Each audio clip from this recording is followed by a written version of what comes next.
हर साल 9 अगस्त को अंतर्राष्ट्रीय आदिवासी दिवस मनाया जाता है, जिसे दुनिया भर में स्वदेशी आबादी के अधिकारों और उनके द्वारा किए गए योगदानों की पहचान के लिए मनाया जाता है। इस दिन का उद्देश्य उन लोगों की आवाज को बुलंद करना है जो सदियों से प्रकृति और पर्यावरण के साथ गहरे संबंध में रहकर जीवन व्यतीत कर रहे हैं।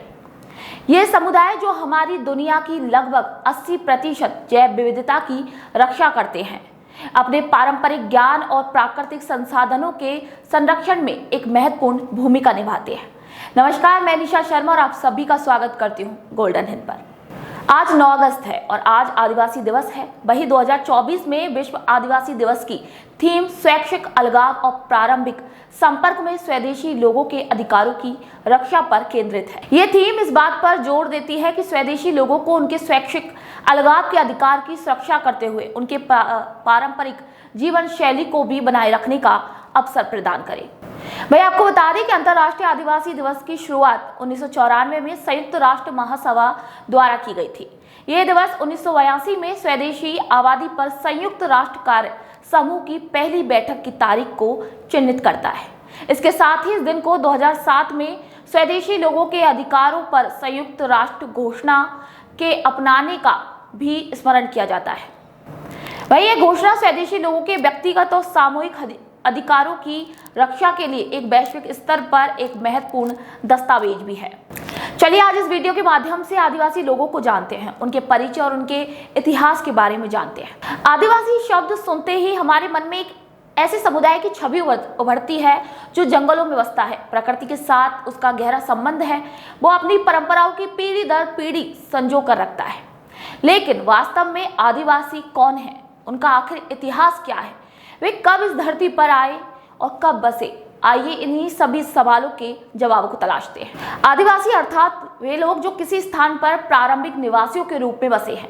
अंग्रेजी भाषा में इन्हें नेटिव के रूप में भी कहा जाता है। आदिवासी शब्द का अर्थ होता है मूल निवासी, यानी वे लोग जो किसी स्थान पर सबसे पहले बसे थे। जनजाति या ट्राइबल शब्द का मतलब केवल किसी विशेष समूह से होता है जो विशेष परंपराओं और रीति रिवाजों का पालन करते हैं। भाई आदिवासियों का जो इतिहास है वो बेहद ही पुराना है। लगभग 400 पीढ़ियों पहले जब संपूर्ण मानव सभ्यता जंगलों में बसती थी, तब सभी लोग आदिवासी ही थे। विकास के क्रम में धीरे धीरे ग्राम, कस्बे और नगर बनने लगे और लोग इन्हीं स्थानों पर बसने लगे। जो लोग जंगलों में ही रह गए वे वनवासी कहला गए, जो गाँव में बस गए वो ग्रामवासी बन गए और जो नगरों में बसने वाले थे वो नगरवासी कहलाए। इसी प्रकार वन में रहने वाले लोग आदिवासी कहलाने लगे। वे अपनी परंपरा और रीति रिवाजों और जीवन शैली को बनाए रखने पर ध्यान देते हैं। वही भारत में आदिवासी समुदाय का बहुत बड़ा हिस्सा विभिन्न जातियों में बटा हुआ है। इनके नाम समय के साथ साथ बदलते गए, लेकिन उनकी परंपराएं और रीति रिवाज अभी भी जीवित है। उत्तर भारत में लेपचा, भूटिया, थारू जैसी जातियां प्रमुख हैं। वहीं पूर्वोत्तर भारत में मिजो, नगास और असमिया जनजातियां पाई जाती हैं। पश्चिमी भारत में भील, मीणा और पारधी जैसी जातियां प्रमुख हैं। वहीं दक्षिण भारत और द्वीपीय क्षेत्रों में भी कई आदिवासी समुदाय बसे हुए हैं, जैसे कि टोडा, कुरुम्बा और जारवा। वहीं भारत के आदिवासी मूल रूप से शिव के उपासक होते हैं। उनका धर्म शैव है और वे शिवलिंग की पूजा करते हैं। इसके अलावा वे प्राकृतिक पूजक भी होते हैं जो जंगल, पहाड़, नदी, सूर्य की भी आराधना करते हैं। उनके अपने अलग अलग लोक देवता, ग्राम देवता और कुल देवता भी होते हैं। उदाहरण के लिए नागवंशी आदिवासी नाग की पूजा करते हैं।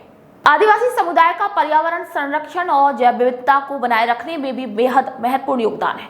वे जिन स्थानों पर रहते हैं वे दुनिया की लगभग 80% जैव विविधता का घर है। उनकी जीवन शैली और उनकी प्रकृति के प्रति उनके प्रेम ने पर्यावरण की रक्षा में एक अहम भूमिका निभाई है।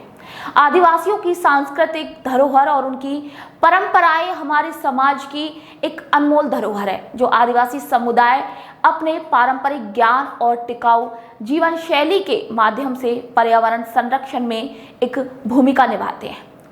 वहीं वे जिन क्षेत्रों में रहते हैं वे दुनिया की अधिकांश जैव विविधता के लिए जिम्मेदार भी होते हैं। लेकिन आधुनिक विकास, शहरीकरण और औद्योगिकरण के चलते उनके जीवन पर कई तरह की चुनौतियां उत्पन्न होती हैं, जैसे भूमि अधिकारों की हानि, सांस्कृतिक धरोहर का ह्रास, विस्थापन जैसी समस्याएं। आदिवासियों के लिए सामने एक बड़ी चुनौतियां हैं। इन मुद्दों पर जागरूकता फैलाना और उनके अधिकारों की रक्षा करना इस दिवस का मुख्य उद्देश्य है।